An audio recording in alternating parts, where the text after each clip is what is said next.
Is this on? Are we on? We're good? Good morning. Hey. You know, I gotta tell you, so whenever I do my talks, I always try to connect with where I am. And this is really easy for me to connect because I try to lead with emotion.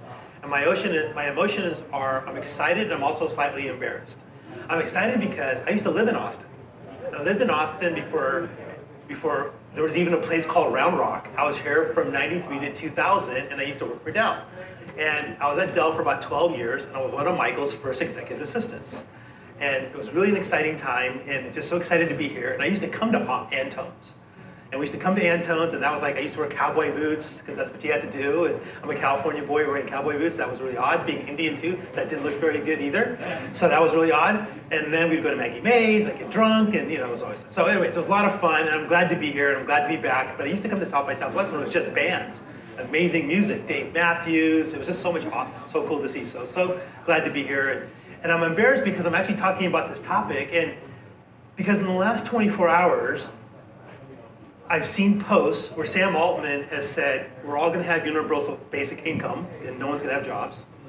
Elon has said, we're all gonna have universal equity. And if you don't know what universal equity is, that means we're all gonna have ownership in all of these companies and it's just gonna be given to us. And we're living in this world of abundance. So if you want a Ferrari, you go down and get a Ferrari and drive it around and return it, and everything is gonna be like this trade economy and it's gonna change the whole world. And I think about these things and I know people look at me and I have sons who are 25 and 22 and I'm like, wow, what type of future are they gonna build? So, and I'm embarrassed because no one has any effing clue what's gonna happen. Elon doesn't know, Sam Altman doesn't know, Jensen, who says there's gonna be more jobs are gonna be created, he doesn't know. I have no idea, nobody knows. So I really appreciate you coming because I have no idea what I'm gonna be talking about. So, okay, so, all right. So, but here's what I do know. I want you guys to do me a favor. I want you to stand up and I want you to meet someone you don't know and I want you to tell them why you're a genius. Why you're a genius. So what makes you special? So just take a quick minute and let's go, Ryan.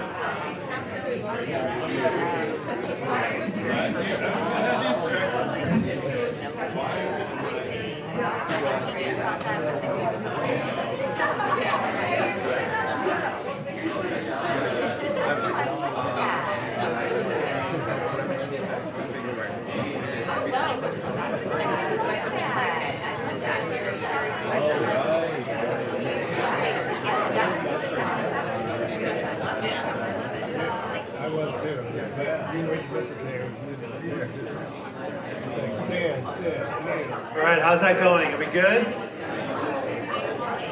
So who wants to volunteer? Who wants to volunteer and share what we'll ask two people. Guys, have a seat. We'll take, who wants to volunteer something about somebody they met or what makes that person a genius? Who wants to volunteer? Come on, don't be shy. Somebody. Yeah, with the other person. I met her, and she said What's her name? Kanar. Kanar. And over here. Okay. In the center. Hi, Kanar. And she said that she's a genius because she's really good at puzzles. Oh, that's awesome. I love it. Who else? I met Kaylee here, and she's a genius. It's a genius answer because the more she knows, the more she knows that she doesn't know. Oh, I like that. That's deep. Deep. Philosophical. I love it. You got to come and do the presentation, Kaylee. You got to come and do the presentation. That's good. That's awesome. All right, but I guess, but that's my point, right? What you just did in the last 2 minutes of what AI can't take away. Because when everybody has AI, what's going to make us different? And what we just did, is exactly what makes us different. And that's what makes it also kind of exciting, because if AI is going to democratize everything, the one thing AI can't democratize is you. And when you think about yourself and your life and what's going to happen, you become the competitive advantage. And think about that. In the past, the business model was the competitive advantage. It was, hey, how much money somebody had was a competitive advantage. Or, time to market. Think about business, what it might be. When you think about competition. But if everybody's going to have access to the same AI tools, what becomes a competitive advantage? It's the human emotion that becomes the competitive advantage. Right? Your mind becomes a competitive advantage. People say, oh, we're going to get rid of, colleges are going to go away. No, in fact, colleges are going to have a more important place in our society because they can never take education away from you, right? your mind, your heart, your soul, what it means to love, what it means to care, what it means to cry, what it means to go to a movie. Like, I'm so excited that the movie's coming out next week, Project Hail Mary. You guys heard about this movie? I'm telling you, it is hands down the best book I've ever read. Science fiction, nonfiction, it is a fiction book. It is, and the audiobook's amazing, right? And it's literally just a story, I don't want to spoil anything, it's literally a story about a boy and his dog being lost in space. It is such a fantastic story. It's amazing. But that type of emotion that AI can never take away from you. And what you can do with your hands, learning how to do things with your hands. I'm not very handy, but I got to learn how to use my hands, how to use your feet to live a healthier life. Those are all the things that AI can't take away from you. So that's what it's going to mean for you to be different. And everybody in this room is different. Nobody in here is the same. Okay? So just remember that. You are the competitive advantage. So when we start thinking about that, the leveling effect is that AI is going to raise the floor for everybody, not just in this room, but outside this room. Think about it. A kid with a $20 smartphone in a village in Africa can now have access to the same education that anybody can have access to. And that's amazing. If you start thinking about social media, right? How many of you guys follow people on Instagram where you see this artist living somewhere in Africa or in India, somewhere in China, and they're doing this incredible art, and now they're selling the art, and they're doing this amazing things, right? It's now democratizing everything we do, and it's going to raise the floor. It's going to increase speed, lower barriers. It's going to help. Output's going to increase, and competence. I have my quote up there. Competence used to be this incredible advantage, but now it's just table stakes. Now it's just entry. It's because the competence can be everywhere, but the exercise you just did is the thing that's going to be the real differentiator, right? It's going to be you. It's going to be us. How we interact. I just judged a student competition in Anaheim, California. I live in Orange County, California now, and it was there was 2,000 students in California, and it's called the DECA competition, right? And for those, some of you guys know what DECA is, right? So I judged 30 students, and it was one-on-one. It was 18 girls and 12 boys. And ladies, you should be excited.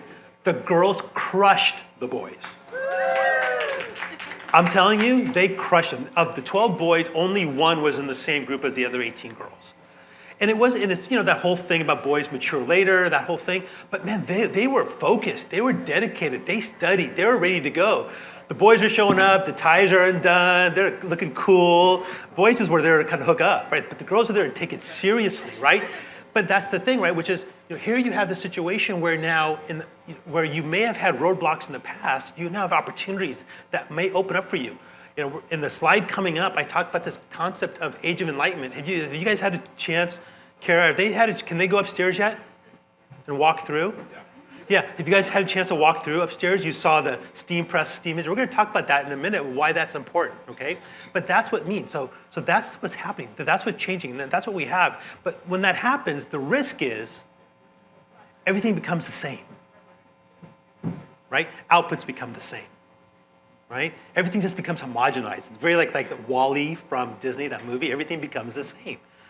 Everything becomes bland. Look at this room we're in, right? I think Superhuman, the guys did an amazing job with this room. To me, it's very Miami Vice-ish, right? That's my young 90s Don Johnson flair coming out. But it's unique, it's different, right? It's gonna be memorable, the colors, right? It's just, they wanted to be different. And I think that's what's gonna make us all superhuman, is how we could be different. We don't wanna have flat voices. We don't wanna be this synthetic tone that everybody has, generic, computerized tone. We don't wanna be, this concept of being safe and predictable, that's where we're going if we don't embrace the fact that the real winners in this world are going to be the ones who can take the human side of things and the AI side of things and marry them together. If you just rely on AI, you're not going to be successful, okay? So there's a gentleman sitting here, his name is Michael, he's right there. Michael's a friend of mine from Orange County. Michael's speaking later on today. But Michael's a writer for Forbes, and he's also a ghostwriter, and he does a lot of storytelling. But the reason why I pick on Michael right now is because this concept of storytelling, that's going to become a superhuman power that you have to develop. You start thinking about the future, is that how well can you communicate with AI? How can you talk to AI? It's those who understand that a prompt, and we're going to talk about prompts in a minute, is those who know, it's better than saying, hey, tell me about antones versus, hey, tell me about the history of antones, and then I want to know about all these great things about antones, right? So that idea of how you can spice up that communication, how you can spice up that life of what AI can provide along with your experiences is what's going to really set you apart. And that's what's going to be key, all right? So don't fall into that risk. Right, but at the end of the day, and the reason why, because essentially AI is a mirror of you. And that's the mirror principle. What you put into AI just reflects back. But that's why that storytelling concept comes through. If your thinking is sharp, your output's going to be sharp, right?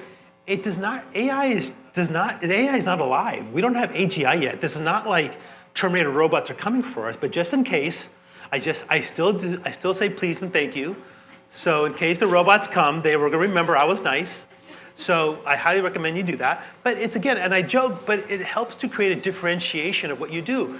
The more differentiation you can be with your AI, the better you're going to be.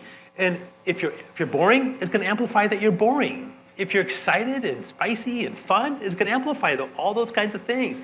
If you can put personas around all these different solutions, and this is why your identity is going to matter more, because it's just a straight reflection of who you are. And that's what a lot of people don't understand. And I think that's something that these big tech bros don't understand. And I'm sort of like a mini tech bro, but I don't think people understand this. And that's what I'm trying, that's my message, which is, if we just let it take over and have it be a generic output, it's gonna be a very generic, boring life. But look where you are. Like, you are in Austin, Texas. Austin is like this oasis in the middle of Texas, right? It's hills and rivers. It's like, not like Dallas and Houston and San Antonio, right? It's not like these places. It's not like going out towards Katy and El Paso and all these areas, right? And so it's literally a unique jewel. So be in Austin in the sea of everything else that Texas has to offer. It's how you can build that own blue ocean strategy for your own life. But that requires you to have a lot of deep internal thought and thinking and develop those skills. And that skill I come back to again is that storytelling opportunity. But that's what it can't replicate. It can't replicate your human advantage. So what are those advantages? I just have some up here. The lived experience. I just got back from Bora Bora with my wife. We were in Bora Bora for an anniversary trip. I swam with stingrays. And those of you who don't know, stingrays in Bora Bora are very docile. Not like Steve Irwin, because that was my first reaction. I was like, holy shit, I don't want to go to this, right? But then there's sharks swimming around with the stingrays. Very docile. But these stingrays are like puppies. And the guides know these stingrays, literally know these stingrays by name. So you go in the water and they call them over and these stingrays come up to you and they swim with you. And there's pictures of me, and I was showing some people earlier, hugging stingrays, right? But that's that experience it can't take away, that lived experience it can't take away from you. Imagine if I wanted to prompt something and if I wanted to say I wanted that type of experience again in my next vacation. Imagine what that output from the AI is going to be. It's my lived experience that's going to help generate that result, right? Personal narrative, my tastes.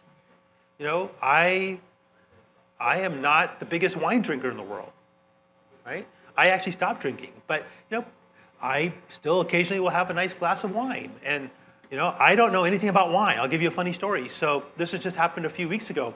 I'm a member of this group called YPO. I think some of you have heard about this group called YPO.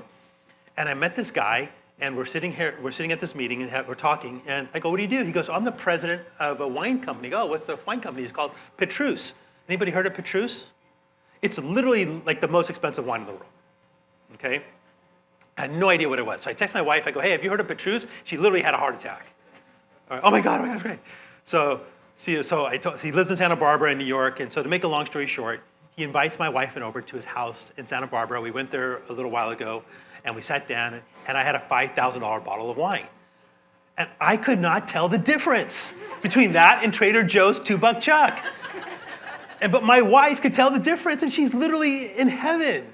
And I'm like, I'm sorry, I don't get it. Like, I don't understand, right? But that's that lived experience that AI can't take away from you. It's those things, it's that judgment, it's that context. And context is really going to matter, right? Context is going to be key. When you prompt, context is probably the most important thing you can do. That cultural awareness, moral reasoning. I'll tell you, the thing that really worries me more, and I'll talk about it again in a minute, is deepfakes. You guys, James Tallarico is running for Senate here, right? Yeah. And he's awesome. I love this guy. I think he's awesome, right? And I'm liberal in my leanings, and I think he's great. But you know what his competitors, I'll just say that instead of the other word, put out yesterday a tweet of him reading his own tweets, but then adding a bunch of fake stuff added to the tweet, saying that God is non-binary and all these kinds of things, right? So, but those are the things that are coming, and that's the thing that worries me because it looks really real. And how you can identify those things, how you protect yourself, those things can be a challenge. So what are some other human advantages and lived experience that you don't think AI can replicate? Throw it out there. Michael, I'm picking on you. You first. What? Love. Love. Humor. What? Giving birth. Giving birth. The arts. The arts. Yeah. What else? Parenting. You have kids? How old? Twin daughters too. Oh, yeah, you're in trouble. All right. But that's the point, right? AI can't live your life. Don't be afraid of AI. There's going to be a lot of opportunity. I'll give you a small example of opportunity. So I spoke at a big event in Barcelona last year, and this guy named Armando came up to me. He goes, Rajeev, I got to talk to you about my son. He's 18 years old, and he's dropping out of college. I go, wow, you sound so excited he's dropping out of college. He goes, no, you don't understand. He's been playing with ChatGPT ever since he was 16. He's been interviewing people, and he wanted to build a business using AI. And so he'd been interviewing and talking to people all over Barcelona, and then finally one day he talked to his mom, and he said, Mom, what's one of the biggest thing that frustrates you? She goes, honey, I don't sleep. Why? Because your dad snores so loud, and we've tried everything, and it doesn't work. He goes, huh. So then he used ChatGPT to go figure out snoring solutions and talk to, those nasal strips they put on the nose. And he goes, Mom, have you tried these nasal strips? And she goes, yeah, they don't work. Oh, okay. So then he went to ChatGPT and he asked ChatGPT to help design a new type of nasal strip. Okay, true story. Designed the new nasal strip, had ChatGPT create an RFP in Mandarin, had ChatGPT find sources via Alibaba in China, emailed them a Mandarin letter written by ChatGPT saying he's looking for this, got samples on the design he wanted. He then used Canva for marketing, and then he used Shopify's AI store, and he's selling his company this year for $7 million. And he's 18 years old. And he's just an 18-year-old kid. And now he wants to move to Dubai. But he stopped wanting to go to Dubai after what happened a week ago. But he still wants to go to Dubai at some point because he wants to, and his dad's biggest problem now is he wants to go buy a Lamborghini at 18 years old. But you have to live your life. You got to go out there and keep exploring and keep living your life. Don't be afraid. If you get afraid, you're going to lose. Don't be afraid. As access levels, taste wins, not drinking wine taste, other taste, right? So direction becomes better than execution. You move from doing to deciding, from speed to standards, from generating to actually selecting things. Let AI generate, you select, right? When I tell people that this Iron Man, Jarvis, you guys remember the Iron Man Avengers movies, Tony Stark, right? Jarvis, remember the AI that's coming? We are going to have one. You all have your own Jarvis. You all have your own personal AI assistant that will make your life better and streamlined. You think about how these tools can augment your life. You guys are way too young. You don't remember a life before PowerPoint. I do. Anybody remember a life before PowerPoint? Right? A couple of you do. You had to have these projectors, and you had to write on plastic sheets, and you had to put them like that, and you project it on the wall. What was life as a finance person before Excel? Long, these big green sheets you had to fill out, or Word, you had typewriters, and before that you had something called whiteout. You guys know what whiteout is? Yes. Right, whiteout, right? But think about this, all these tools come out, they augment what we did. The challenge now is that when computers first hit the desk, what made Michael Dell and all these guys so successful, made them so much money, was, oh my God, people are going to lose their jobs. People got trained, got better at coding, different opportunities came up. And then the internet revolution happened, right? And then that blew up a little bit, then it came back again. Then you had the mobile phone revolution. You guys really think Steve Jobs, when he said, okay, we're going to do the iPhone, really thought that I could book an Airbnb and order an Uber and have a pizza delivered at the same time? No, he didn't, right? And so, it was really, I have a very funny Steve Jobs story. You guys want to hear it? Yeah. So, this is a true story. So, there was, when Steve Jobs was coming back to Apple, Steve Jobs 2.0. Anybody from Dell in here? So I don't want to get Michael to get that in. Michael was asked, so Apple stock price was down to $19 and they were really struggling, okay? And this is when Steve Jobs came back. And Michael was asked at a conference, you guys know Kara Swisher? Was asked by Kara Swisher, what would you do if you owned Apple? And Michael's answer was essentially, I would break it apart. I would sell it, break it apart, and just put it to pasture. It's got no future. The future is Windows-based PCs. That was Michael's answer. Steve Jobs saw that. Steve Jobs, after that, every quarter, after Steve Jobs came back at their quarterly results, Apple would start beating their numbers, better than Dell. So Steve Jobs would take a picture, frame it, and send it to Michael. And so that's exactly what he would do every single quarter. That's how petty Steve Jobs was. So that's okay. Right. So, all right. So the winners are not going to be those who use AI the most. They're going to understand the winners are going to be the ones who become conductors. So let me ask you a question. How many of you played an instrument in high school band? What did you play? Trumpet. What would it have been like if you're performing, you didn't have a conductor? Chaos. What did you play? Oh, there you go. All right. Well, who else played? Somebody else over here raised their hand. What'd you play? French horn? Guitar, okay. And so what would it have been like if you didn't have a conductor? Chaos. Well, think about it this way. The coming wave of agents, they're just instruments. They're just trumpets, French horns, guitars. You still need a conductor. You still need someone to conduct, to move them in the right places on where to go and what to do. And that's a skill set you have to develop. Not how you become the trumpet player, how you become the conductor. Your ability to communicate, to talk to AI, look, some of you might have to do this. The vast majority of you do not need to learn how to build an agent. Like, none of you in this room should all of a sudden freak out and go buy a Mac Mini and build your own open cloth thing. Don't do that. Let the cutting edge guys do that. Let them ruin their databases first. Let them figure all that stuff out. And you're going to be around. So the first book I wrote, AI Made Simple, basically it's AI for dummies, but I couldn't call it that, is basically just teaching people how to just talk to AI.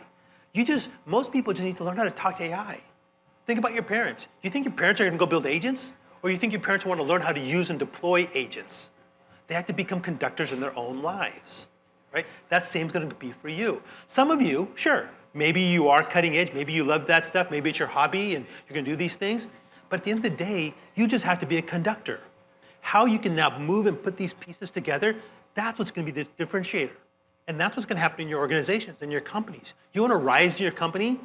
Not necessarily build an agent. Learn how to communicate and use all the agents together. That's the skill set to develop. You guys still hear me okay? Yeah. All right. Any questions on that? Because we're going to have more questions later on. But does that make sense? Okay, awesome. So it's an amplifier, not an author. Sorry. So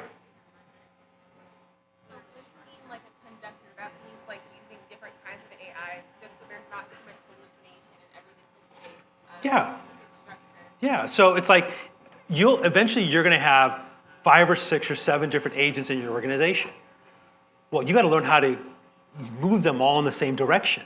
How you take the sales agent and the marketing agent and conduct them to provide an output, right? Call yourself like, oh, my skill is conducting AI.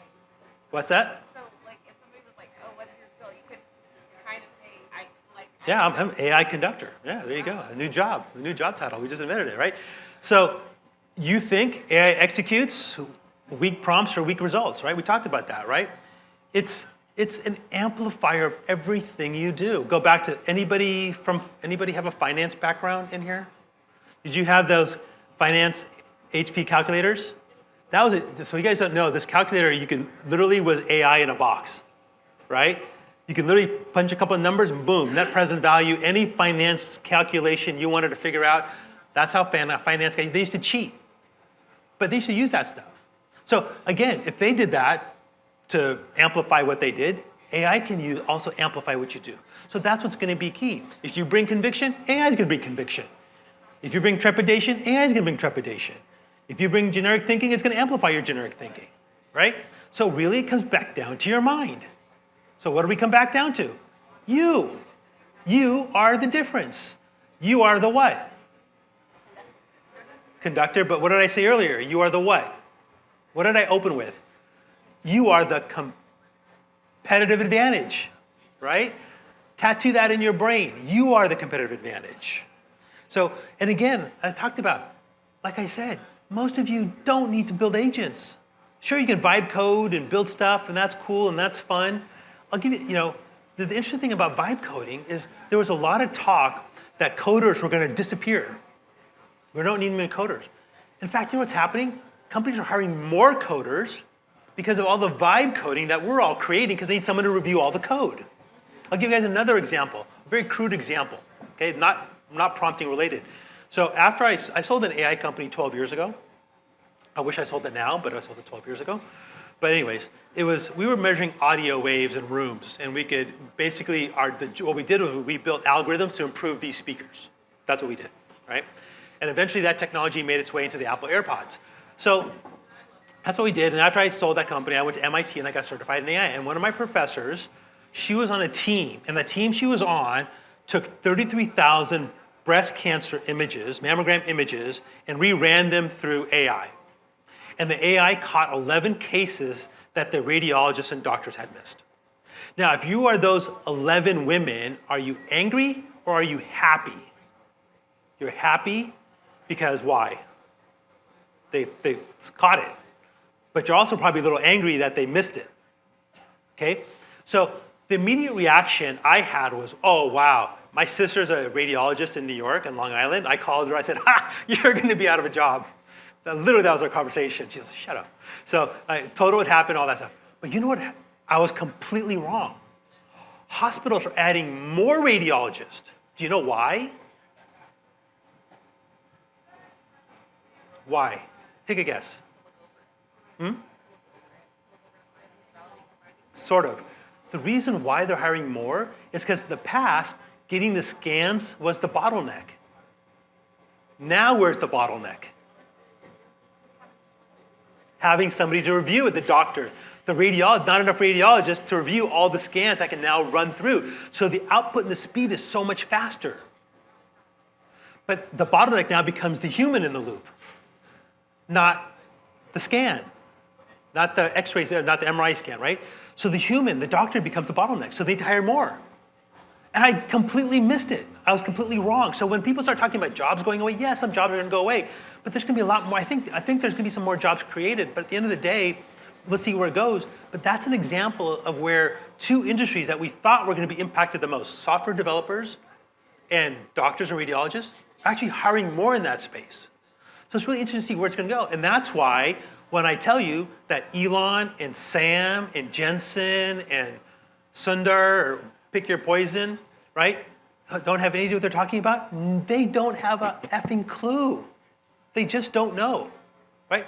The world will shake out, and we'll have this conversation maybe in 5 years and see where it ends up. Okay, so let's talk about prompting now. Prompting is going to be the #1 skill set that you can develop, right, when it comes to communicating with AI. Right? We talked about that. The more you put into AI, the better your output's going to be. The more you become a storyteller in AI, the better your output's going to be. A 400-word prompt is better than a 4-word prompt. But sometimes you just need some help. Sometimes you just want to have a 4-word prompt or a 14-word prompt just to kind of get yourself started, just to get your juices flowing. But the secret cheat code in this whole thing is that if you're stuck writing a prompt, have AI write the prompt for you. Like, I'm not the most animated person, meaning I don't, like, if I wanted to create a nano banana prompt and an image in nano banana, like I have a friend of mine, her father passed away when she was 16. And she was talking to me about how, gosh, she was wondering if she could ever use AI to have a picture with her and her father. And I said, well, send me a picture of your father. So she sent me an old picture of her father, and I didn't know how to write the prompt. So I asked ChatGPT, and then I had Claude review it, and it had to give me the prompt on how to actually take this image of her father and age him up to 82, wearing his maritime uniform, dancing with her at her wedding.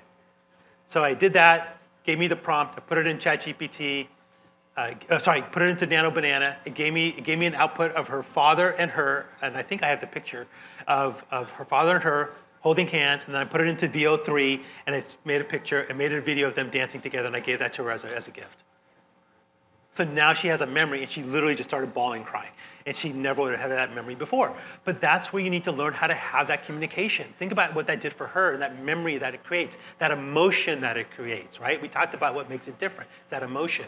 So let's explore what it takes to be successful at prompting. Tone, define your voice explicitly. You know, people don't tell AI who they are. How many of you have actually gone into Claude or ChatGPT and Gemini and said, this is who I am? A couple of you. I do that. In fact, I update it from time to time. Here's my latest article, or here's my latest talk. tell it. It's got a memory feature. The more it knows about you, the more customized the solution the offering is going to be. Okay? It's going to actually bend to you. Tell it what you want. Short sentences, avoid buzzwords, get rid of the M dashes so people don't know I use AI, right? So those are other things. But the more you tell it what you want, how you want it to respond to you, the better off the result's going to be in your prompts. But that's a little bit of a science, not an art. It's a little bit of a science in how you communicate and talk to AI. Okay? Building a good prompt. This is how you build a good prompt. Right now, I guarantee you, if you go on Instagram, you go on Twitter, I still call it Twitter, you go wherever you go on Reddit, you'll find 500 different ways to write a prompt. And they're all good ways to write prompts. This is the easiest way to write a prompt. Start with a role, task, context, ask, challenge. So let's build a prompt together. Ready? So let's say we all want to go on vacation. Right? Where are we going to go? Bora Bora. Okay, Bora Bora. All right. So what role would we give our AI? A travel agent. Act as a travel agent, all right? What's the task? Plan the itinerary. Okay? Plan the itinerary for Bora Bora for how many days? 12 days. Okay? And now, who's going? Just you and your boyfriend or spouse or girlfriend, right? Are going to go? No kids. You don't want to take kids. Right? You can, but it kind of defeats the purpose. Right? So you go. So that's important. Now you give it context. What does context mean in this case in writing a prompt on developing this plan and trip for Bora Bora? What context do we want to give the AI? Yep, restaurants you want to try? Food? Food allergies is a great one. My wife's allergic to pineapple. You imagine going to Polynesia and your wife's allergic to pineapple? Okay, so context, that's good context. What else? If it's like an anniversary. Exactly, if it's an anniversary, right? In our case, it was our 27th wedding anniversary. Okay, what else? All of your constraints, so like budget, things like that. Yeah, context. Hey, I can't swim. Or I can't swim, but or I'm afraid of sharks. So whatever, right? But that's all context. If you just said, hey, be a travel agent, plan a trip to Bora Bora, what type of output are you going to get? A very generic, okay, right? But if you said, be a travel agent, plan a 12-day itinerary for 2 people for a wedding anniversary, allergic to pineapple, like Thai food, Polynesian food, want to stay in an overwater bungalow, whatever, imagine your output there. It's more succinct. It's more impactful. It's like ready to go. It's speed, right? And that's how you set context. Then the ask is produce the output. Give me an estimated price or cost. What are the best airlines that fly from Austin to Bora Bora? Oh, how do I get there, right? Have that ask. The challenge is review your output and then challenge yourself to see if there are better options. So ask that in the prompt itself, put in there to say challenge your output and ask it, why did you think that was the best result? It's interesting when you do that, it actually stops and thinks. You can see its brain working like it's going to break. But that's how you write a prompt. Role, task, context, and context is the most important thing you can put in a prompt. What is that context? Okay, you want to learn and train to run a marathon?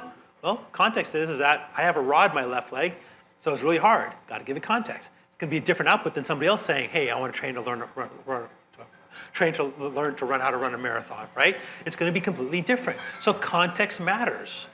The more context you can give AI, the better, the more superhuman your output's going to be. That's a plug.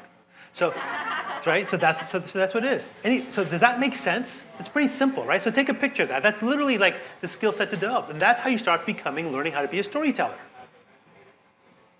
But the real strategic shift is your identity. As I said, becomes that strategy because of the strategic shift. Your experiences will be more valuable than ever. Now imagine you go on this trip to Bora Bora, you have these amazing experiences. And you can put those experiences into your ChatGPT or Claude, whatever you use.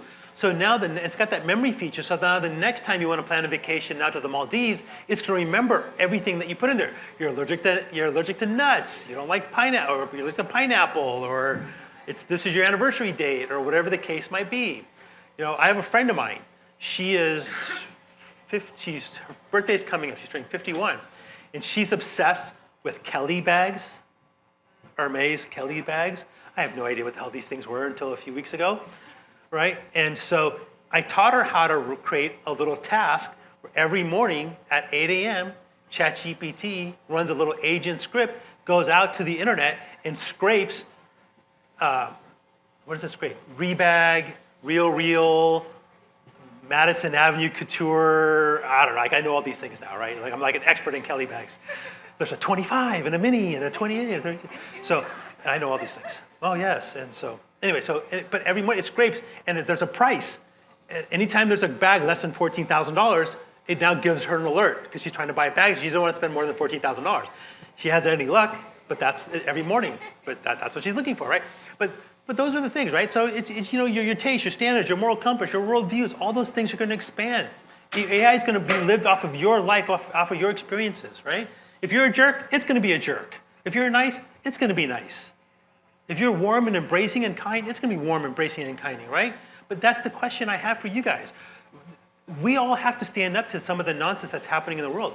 We've got to figure out how we're going to build a utopian future, not a dystopian future. Because right now, some of the forces of the world are really pushing things towards a dystopian future. And we have to try to ways to stop that. And the only way to stop that is that we have to have a strong voice. And you can't shelter. You cannot put your head in the sand. You got to stand up, you got to fight. And AI can help you fight. I talk about this a lot in my talks, in my presentations. Does anybody know what the Age of Enlightenment is? I know Michael knows. But anybody know what the Age of Enlightenment is? You guys walked around upstairs? Some of you have walked around? You saw the printing press? The invention of the printing press did what? It's what allowed for information to start to get to the masses. The steam engine allowed connection across the country, right? Railroad, right? A new way of travel.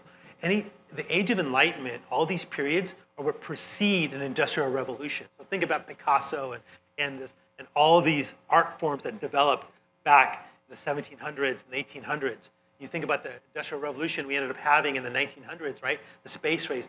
Always there's an enlightenment period. Not the invention of science, the embracing of science, that's when it all kind of started.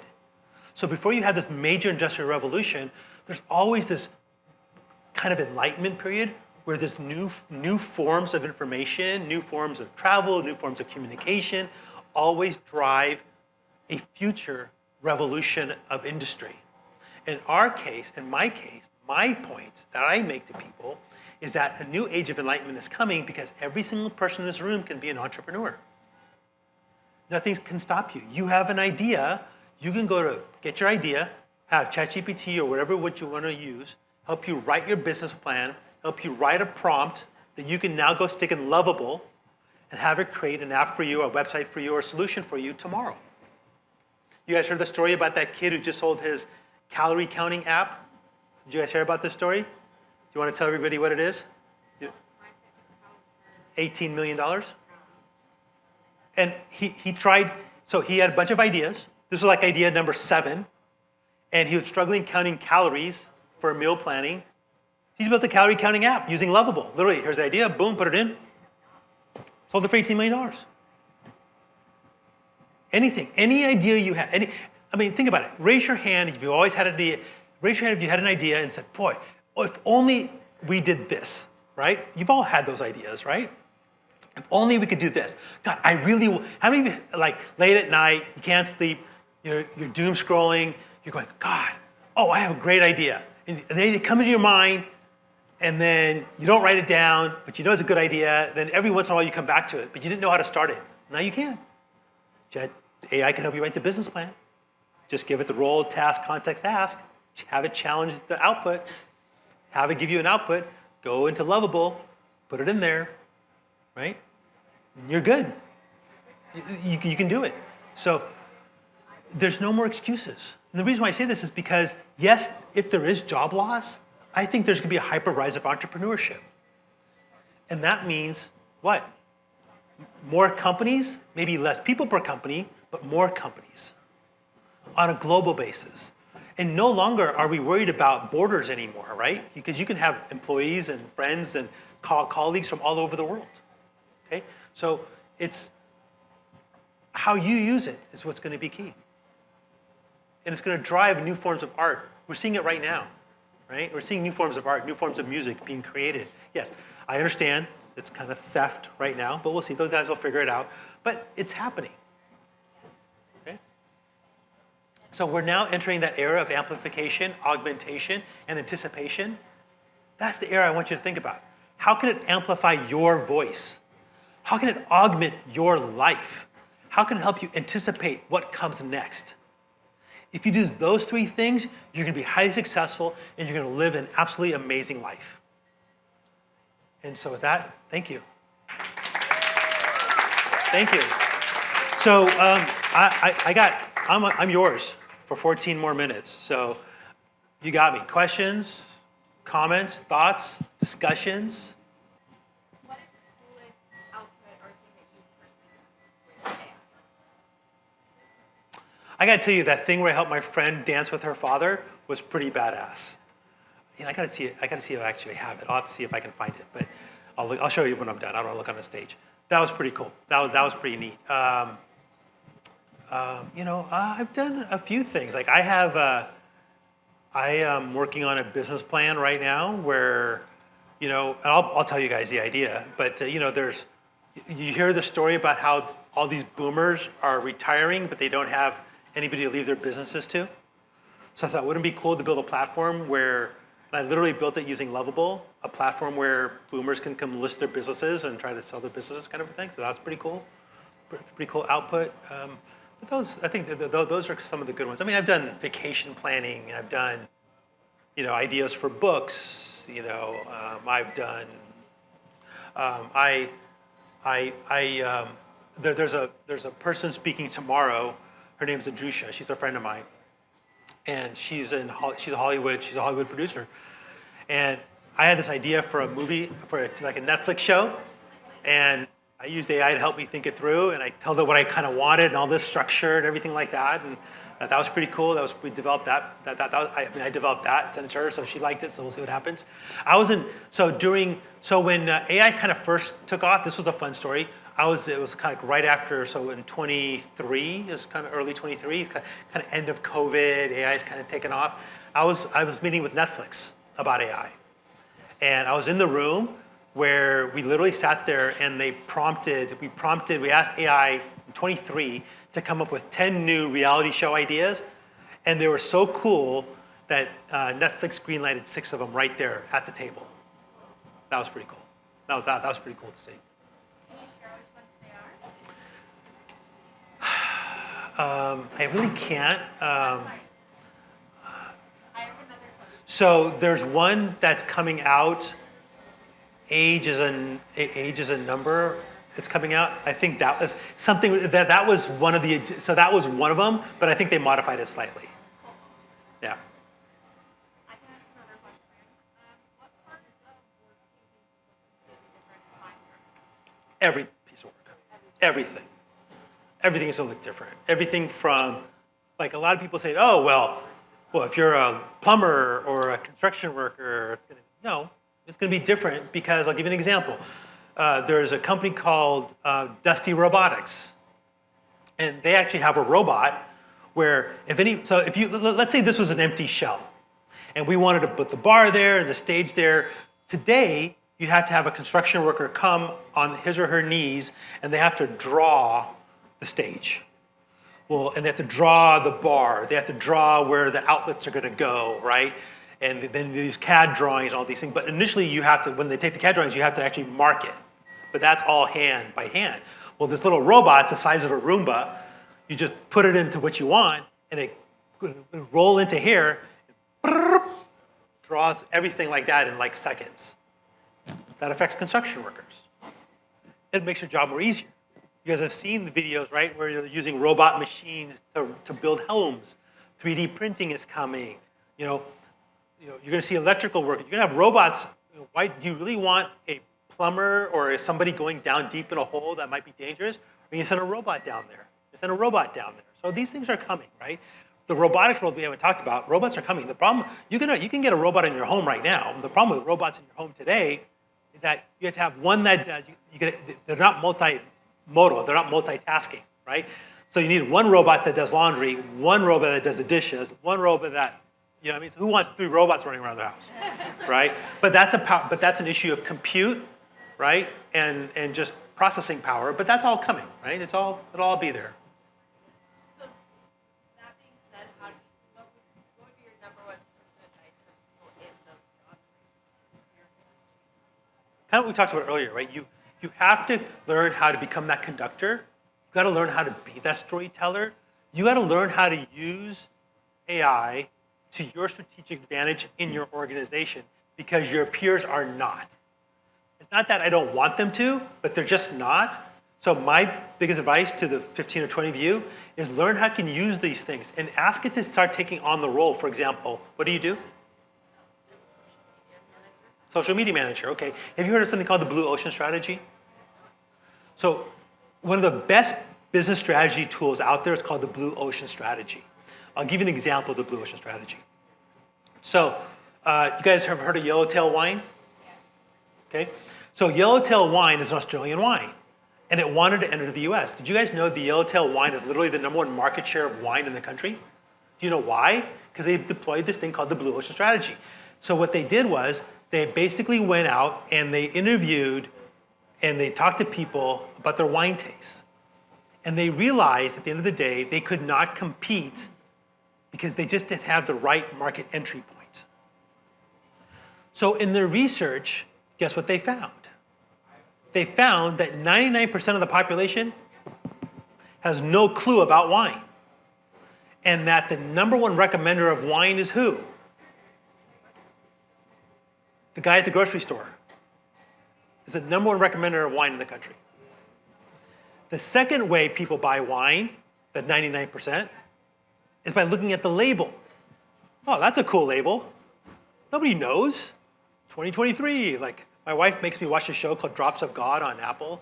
I don't get it, but anyway, so she loves it. And so but people look at wine, the label. Those are the 2 most important ways people buy wine in the country. Well, the Blue Ocean Strategy says, okay, well, have a really bright colored label and go win the hearts, the minds of the workers at the grocery stores. So they deployed a team of people dressed like Crocodile Dundee, walking into grocery stores all over the country, and they would run little contests, little spiffs, little things, and they trained every single that they could get their hands on grocery store worker across all the major cities on Yellowtail wine. So if you're those workers, what wine are you going to recommend? Yellowtail wine. They got the #1 market share. So that's my long way of saying is that you're a social media manager, and now everybody has access to the same tools, can probably develop the same kind of things, is how you can deploy something like a strategy system and have ChatGPT take on that persona of a Blue Ocean strategist to help you say, oh, okay, here's a way to now do social media that's different than everybody else. That's what's going to be key. How do you use this to become different? We talked about. How do you use this to show your unique voice? If not, it's just going to be a mirror of what you put out, of your organization. Be different. Be unique. That's what I would recommend. Michael. What advice do you have to parents about what their kids should study in the coming years? Oh, that's a great question. So, here's the thing. Like, I got to tell you, education is going to become a lived experience. You guys know what I mean by that? So we learn by living, right? We learn, sure we read and stuff, but we don't really retain it when we read, right? It's like, people remember more of that situation, people remember how they make you feel, right? Versus what they tell you kind of situation. So what's going to happen in the future of the classroom? So somebody asked me 5 years from now, kids in the classroom, they'll literally put on Apple goggles or glasses, and if they want to talk to George Washington at the night before he's getting ready to cross the Delaware, they put on the glasses, and there'll be a holographic image of George Washington talking to the kids. They want to talk to Lincoln after the Gettysburg Address, they'll be able to talk to President Lincoln after the Gettysburg Address. They want to talk to Neil Armstrong while he's actually on the moon, the kids will be able to talk to Neil Armstrong while he's on the moon, okay? So to answer Michael's question directly, it's gonna be all about communication skills. I cannot stress this enough. Communication skills are gonna be probably the most important skill set your kids can develop. Don't build introverts. You don't have to build extroverts, but just don't build introverts. So remember I talked about that DECA thing that I judged? The reason why the girls were so good is because, they walked in and they were confident and they shook the hand properly and they smiled and they commanded the room. The boys didn't do that. And that's fine, the boys just mature later, they'll eventually figure it out.